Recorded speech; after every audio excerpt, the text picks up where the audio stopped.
হাদিসে আছে রুফি আল কালাম আন সালাসা, তিন ব্যক্তি থেকে কলম উঠিয়ে নেওয়া হয়েছে, তিন ব্যক্তির গুনাহ নাই। আপনার দাড়ি নিয়ে খেলবে, আপনার চুল নিয়ে খেলবে, আপনার জামা নিয়ে খেলবে, জামাটা টান দিবে, একটু সুযোগ দিয়েন। ও দাড়ি টান দিলে যতক্ষণ ব্যথা বেশি না পাইবেন একটু সুযোগ দিয়েন, বুঝছেন? এটাকে বলে বালখিল্যতা। সহিহ বুখারীর বর্ণনা 5993 নম্বর হাদিস, উম্মে খালেদ রাদিয়াল্লাহু তাআলা আনহার বর্ণনা, তিনি বলেন আতাইতু রাসূলুল্লাহি সাল্লাল্লাহু আলাইহি ওয়াসাল্লাম মা আবি, আমি আমার আব্বার সাথে নবীজির কাছে গেলাম। ওয়া আলাইয়া কামিসুন আসফার, আমার গায়ে একটা হলুদ রঙের জামা ছিল। নবীজি আমার গায়ে হলুদ রঙের জামা দেখছে, মেয়ে মানুষ কিন্তু ছোট মানুষ।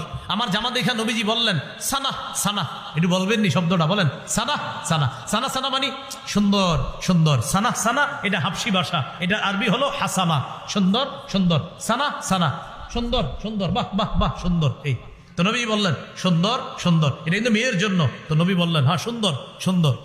এটা বলার পর ওই মেয়েটা বলে ফাজাহাবতু আল্লাহু বিখাতাবিন নুবুওয়া, আমি নবীজির কাদের এইখানে মোহরে নবুয়ত, যেটা নবীজির শেষ নবী হওয়ার দলিল, এই মোহরে নবুয়ত দেখা আমি এটা নিয়ে খেলাধুলা শুরু করলাম। নবীজির মোহরে নবুয়ত নিয়ে আমি খেলা শুরু করলাম।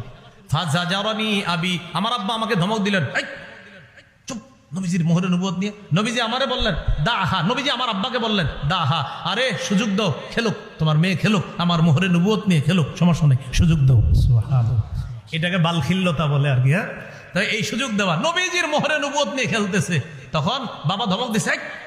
নবীজি বললেন দাহা, আরে ছোট্ট মানুষ, দাও না খেলুক, খেলাধুলা করুক। সুবহানাল্লাহ। এই হলো কত নাম্বার গেল?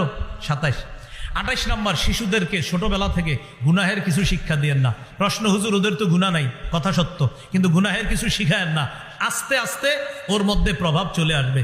হাদিসে আছে রুফি আল কালাম আন সালাসা, তিন ব্যক্তি থেকে কলম উঠিয়ে নেওয়া হয়েছে, তিন ব্যক্তির গুনাহ নাই। 1 নাম্বার আনিন নাইম হাত্তা ইস্তাইকিজা, ঘুমন্ত ব্যক্তির গুনাহ নাই জাগ্রত হওয়ার আগ পর্যন্ত। 2 নাম্বার আনিল মুবতালা হাত্তা ইয়াবরা, অসুস্থ ব্যক্তির গুনাহ নাই সুস্থ হওয়ার আগ পর্যন্ত।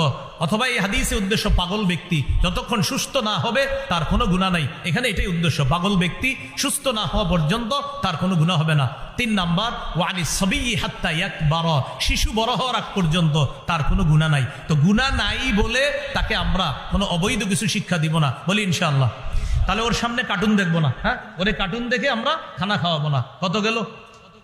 28 নম্বর। কত গেল? 28 নম্বর। 29 নম্বর, শিশুকে খেলাধুলায় দেখলে প্রথমে ডাইরেক্ট গিয়া জোর করে বাধা না দেওয়া, আস্তে ধীরে যদি কোনো কাজ থাকে বুঝিয়ে শুনিয়ে নিয়ে আসা, ডাইরেক্ট গিয়ে ধমকের সুরে কথা না বলা, যদি ছোট্ট মানুষ নাবালেগ হয়। প্রথমে গিয়ে কঠিনভাবে বাধা না দিয়ে আস্তে ধীরে বুঝিয়ে নিয়ে আসবেন।